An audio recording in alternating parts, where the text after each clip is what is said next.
हरीश जी ये बताइए कि शादी के लिए जो मुहूर्त का टाइम दिया जाता है उसकी क्या इम्पोर्टेंस है? देखिए, मुहूर्त का मतलब है कि एक टाइम। हम्म, मुहूर्त का मतलब टाइम। जी अब टाइम पर अगर कोई डिसाइड हुआ है कि इस टाइम पर काम होना है तो काम होगा। जी। तो आप उस टाइम पर नहीं पहुंचे तो क्या होगा? काम नहीं होगा, काम नहीं होगा। उसका कोई आपको रिजल्ट नहीं मिलेगा। लेकिन फिर इसमें ऐसा होता है कि कभी कभी बारात लेट पहुंचती है या कोई फंक्शन थोड़ा सा लेट हो जाता है, तो क्या इसका कोई इम्पैक्ट पड़ता है उस चीज बिल्कुल पे? इम्पैक्ट पड़ेगा, क्योंकि तभी मैंने अच्छा। कहा ना कि टाइम, जैसे मान के चलिए आपके कहीं पर अपॉइंटमेंट होने वाला है, आपको टाइम दिया गया है और आप पहुंचे नहीं वहां पर डॉक्यूमेंट्स लेके, तो क्या होगा? आपका अपॉइंटमेंट रिजेक्ट हो जाएगा। यही तकरीबन वैसी स्थिति है।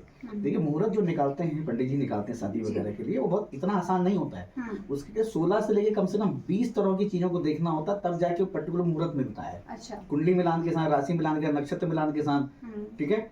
उसके अलावा बहुत सारी ऐसी चीजें हैं, भाई चंद्रमा कहाँ बैठे हैं, एक दूसरे का लग्नेश कहाँ बैठा हुआ है, ठीक है। अगर शादी हो भी गई तो उसको धन का फायदा होगा नहीं होगा, ये भी सब चीजें देखनी पड़ेंगी। वहां पर कोई तिथि तो खराब नहीं है। तो बहुत सारी चीजें देखने के बाद पंडित जी टाइम देते हैं। और मेरा सबसे लोगों से ये कहना है कि अगर वो उनको किसी ने, ब्राह्मण ने किसी शादी के लिए मुहूर्त का समय दिया है, उस मुहूर्त में शादी करने के लिए पहुंचे हैं वो, क्योंकि वो जो टाइम फ्रेम है ना, वो पूरे एनर्जी को कंजर्व किया गया है पर्टिकुलर 2 लोगों के लिए, एक स्त्री के लिए, पुरुष के लिए, दूल्हे और दुल्हन के लिए। आप उस टाइम पर पहुंचे नहीं तो आपको एनर्जी कैसे मिलेगी? बिल्कुल।